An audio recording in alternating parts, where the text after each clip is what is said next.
What are your favorite science fiction films? Compare yours to ours next on Sci-Fi Buzz.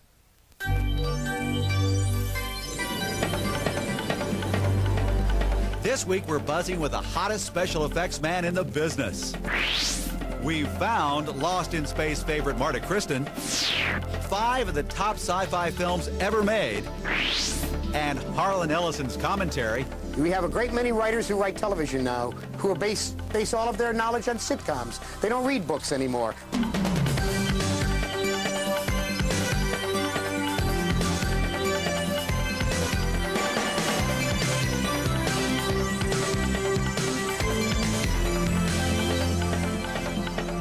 Look at this great beach towel, folks. Guess where you can get this? For real, at the LA County Coroner's Office. Isn't that great? One of my favorite places to visit. Oh, but that has nothing to do with my favorites list right here. Let me see. No, get away. Do you want to end up on my towel? Get away from me. We polled a bunch of movie critics and buffs about their favorite science fiction films. But we also want to know why. Why are these films so revered? So, are you ready?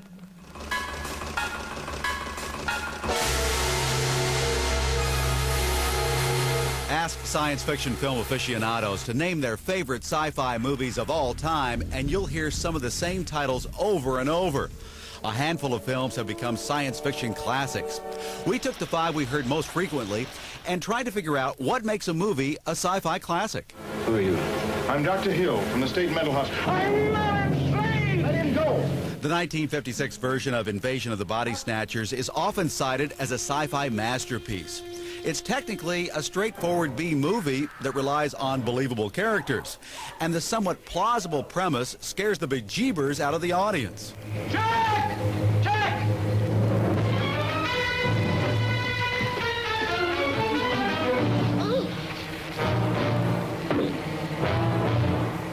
They're like huge sea pods. Alien possession is a potent metaphor that in this film mirrored the paranoia of the 50s McCarthy era. The film stands up today, perhaps as a reflection of 90s political correctness. But what makes Invasion of the Body Snatchers a classic is the subtle way in which it terrifies, no matter how many times you see it. Why don't you go in, Miles? We've been waiting for you. Spread out, everybody. We're going to try to figure out the shape of this thing. The 1950s were sci-fi's golden age of film, and The Thing is another of that decade's most memorable films. Also a no-frills thriller, The Thing tells of an alien being who stalks the inhabitants of an Arctic military outpost. Christian Nyby is credited as the director of The Thing, but film historians contend that legendary director Howard Hawks actually helmed this excruciatingly suspenseful story. Here's what did it. This blanket was on and it's still warm. In The Thing, alien invasion mirrors Cold War anxieties. Those who try to make peace with the visitor are seen as pests who ultimately endanger the rest of the group. The political climate has shifted drastically since the film was made, but good storytelling always holds up, and The Thing has it in spades. Tell the world. Tell this to everybody wherever they are. Watch the skies everywhere.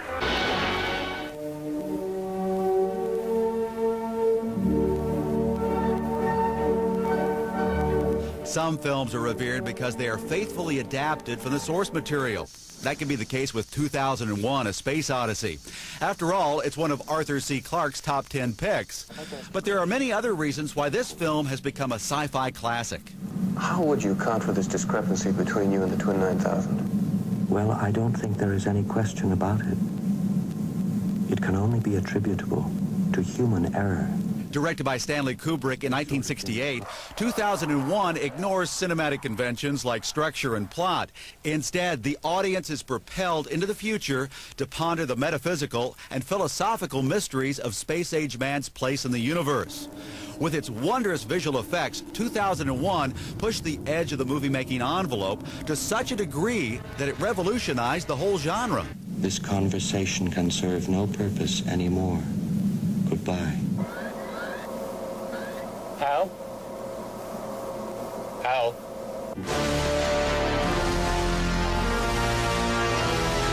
Perhaps Perhaps the most enduring science fiction film of all time is Fritz Lang's Metropolis.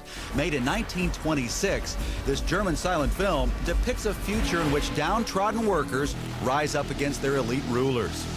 While the plot is simplistic and blatantly sentimental, it's the film's stunning visual power that endears Metropolis to film lovers. Director Lang's surreal and expressionistic vision of the machine-like underclass contrasts sharply with the gleaming world of the capitalists above ground. Even by today's standards, Metropolis is riveting cinema. Well, now we've got a chance to try the new gas of peace on somebody. The movie that winds up at the top of many best-of lists is Things to Come.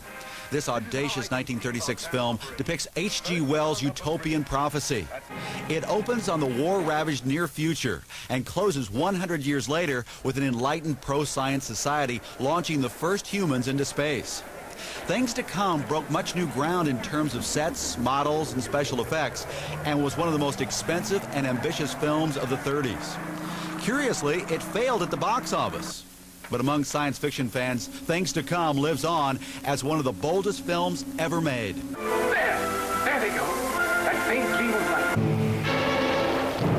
light. What these 5 films illustrate is that there is no surefire recipe for creating a sci-fi classic. But there is common ground. Each film uses science fiction to create vastly different worlds that tell us something important about our own world. Other favorite movies listed: Alien, Close Encounters of the Third Kind, and The Man Who Fell to Earth. You say you haven't seen those films? What are you doing watching me then? Get to the video store. We don't have ratings on cable. We can do without you. Actually, hang around because Harlan Ellison's coming up.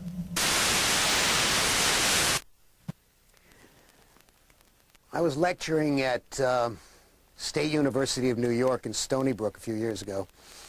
And one night late, they asked me if I would do a session at midnight. I'd been lecturing all day and having a good time in the classes. And I said, sure. I said, but anybody who comes out at midnight to hear me has got to be a damn fool. There must be better things to do at midnight. I said, but if a couple of people come, it'll be all right. As Freud said, put 2 people together, I'll teach a class.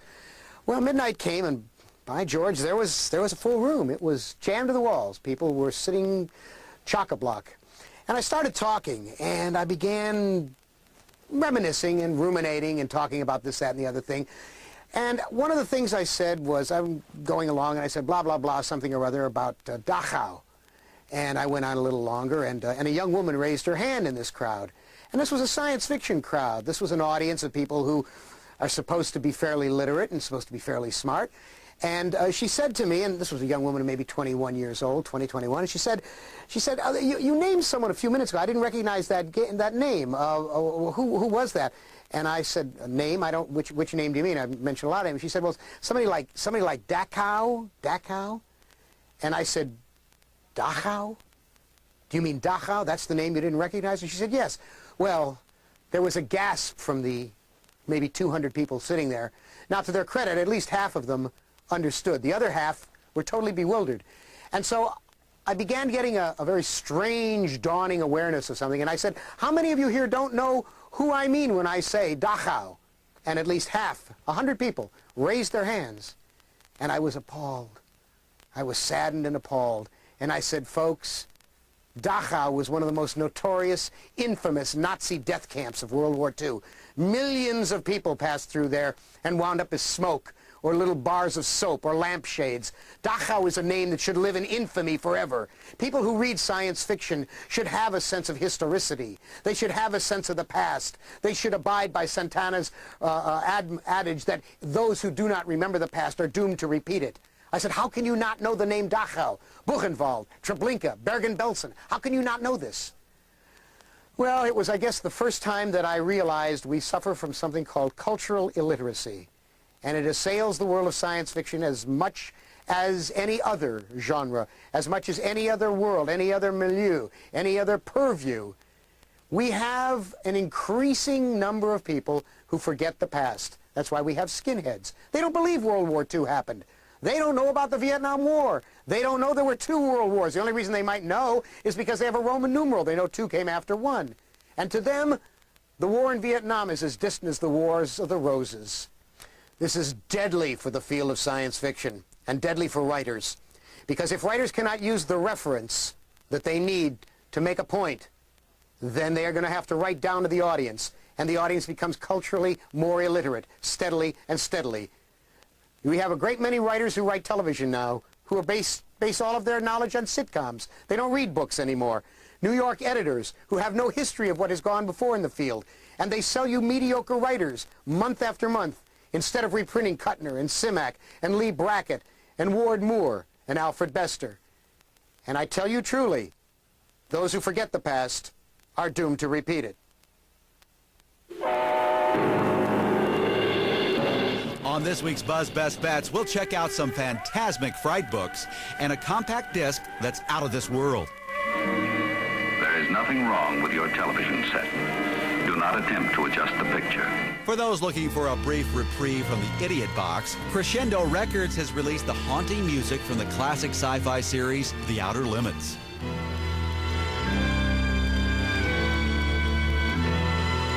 Voted Best Record Release at the recent TV Theme Music Awards, the compact disc was the pet project of producer Neil Norman, who labored 16 years to secure the rights for the soundtrack.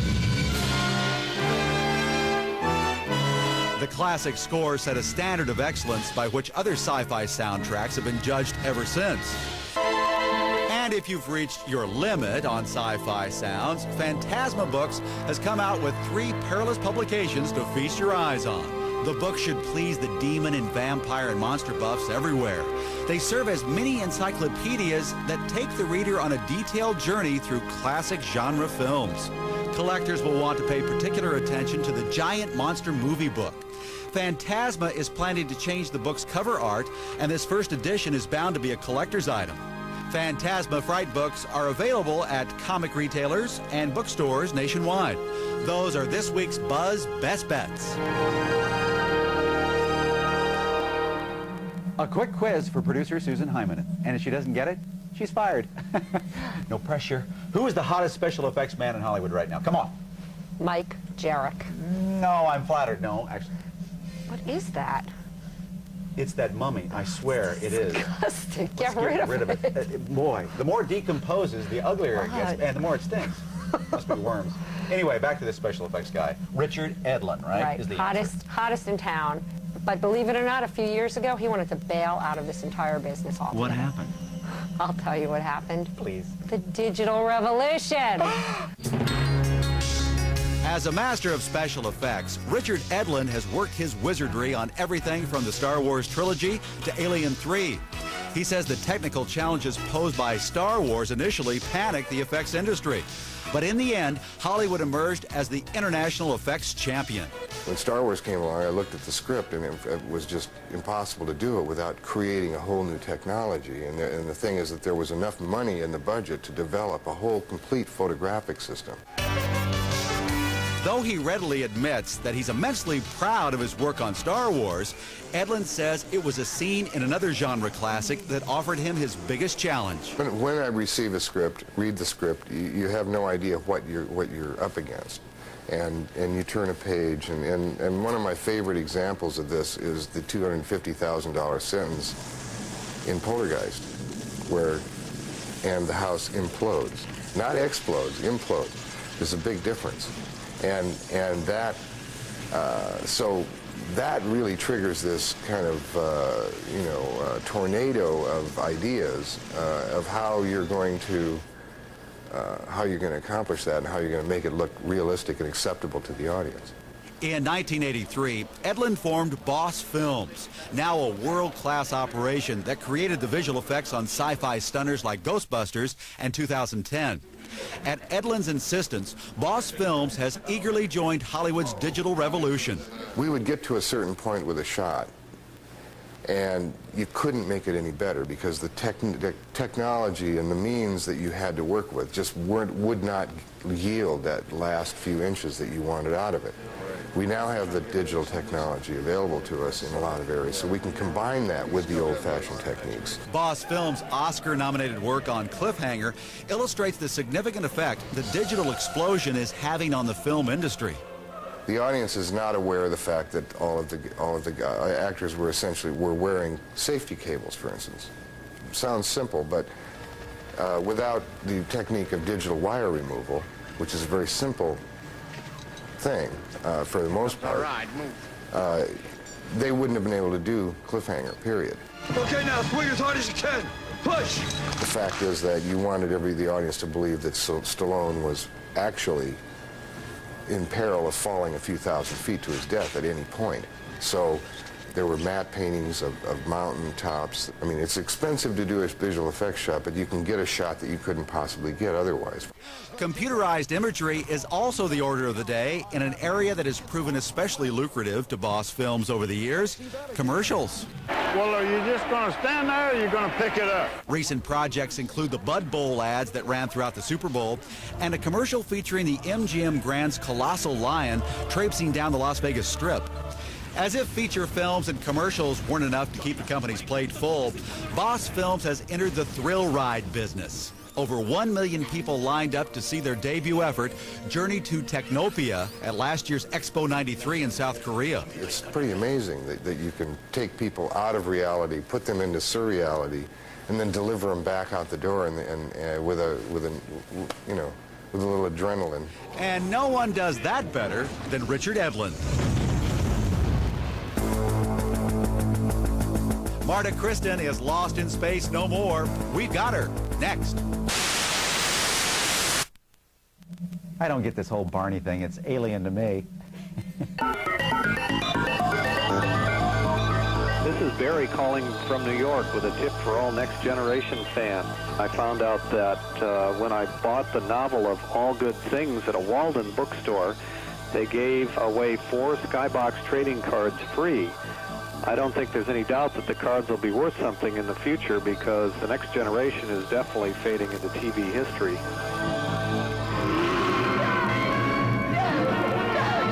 You remember Marta Kristen. Back in 1965, she drove every boy's pulse into warp speed as the luscious Judy Robinson on Lost in Space.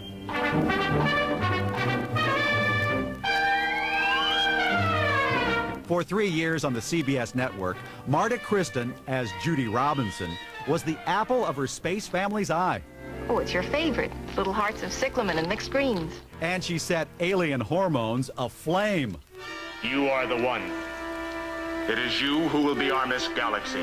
Behold your new master. Nice try, but no dice, Mr. Alien. You see, the only guy who could light Judy's fire was crew member Major Don West. I was watching the show the other day, and I thought, what a lovely innocence that Judy has. There was a nice scene in the pilot where we're just sort of discovering each other, and we have a moment alone, and we're both sort of shy and sort of, just feeling each other out in a very innocent and very sweet way. And you don't see that much anymore, that kind of romance. All the comforts of home. Home was never like this. But sorry, folks, this was about as steamy as the 1965 CBS network would let things get. I think they figured that it was a children's show, and they didn't, because we were out there alone, actually, except for the other members of the family. And I think they thought, well, we better be very careful and, very sure that they don't get the wrong ideas up there. Judy and Don, he was kissing her on the hand like this. Bet he picked up a million germs. Of course, if you'd still like to let those Judy Robinson fantasies run rampant, you could always check out Judy in the new updated Lost in Space comic books. 1965 was never like this. Boy, I bet Don will notice you now. Regardless of what passions may really have been flowing through Judy's veins, according to Marta Kristen, there was another member of the Lost in Space cast we thought was more pure than she really was. Well, now look, we're not going to start behaving like helpless females. That's right, Judy's mom, played by June Lockhart. Marta told us about the time they shot the scene where the Robinsons' chariot got flooded. Right up to here. And we were a little worried because we weren't sure when they were going to stop filling the chariot with water, because they were just throwing buckets of water. I mean, huge buckets of water on top of the chariot, and it was all coming in, and there wasn't much of an area below us to release the water. So, so June says, yells at the top of her lungs, "Who do I have to blank to get off this show?" 25 years after the show went off the air, Lost in Space fans are finally finding out what the stars are really like. Some cast members show up at science fiction conventions.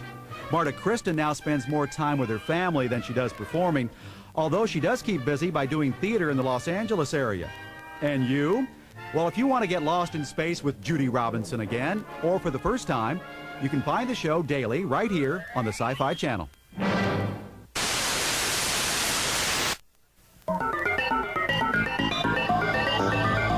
is Dan from Livonia. I'd like to recommend the Spectre comic book by DC Comics. It's a story about a man named Jim Corrigan who died when he was a cop in the 40s, and now he's a revenging spirit of death. My name's Steve McCrae. I'm from Fort Lauderdale, Florida. My buzz tip to other sci-fi fans is if you want to drive a vehicle that is part of the future, going to be part of the future, try an electric vehicle. There's one being developed in Palm Bay, Florida, and those folks are coming up with a real interesting sports car under $12,000. You know, now that it's getting warm, there's going to be plenty of cons and festivals and parties for sci-fi, fantasy, and horror fans to go to. And Sci-Fi Buzz will be at a lot of those, okay? We'll see you right back here at Sci-Fi Central next Sunday. How about Chinese food, everybody? Again? Come on. I'm buying.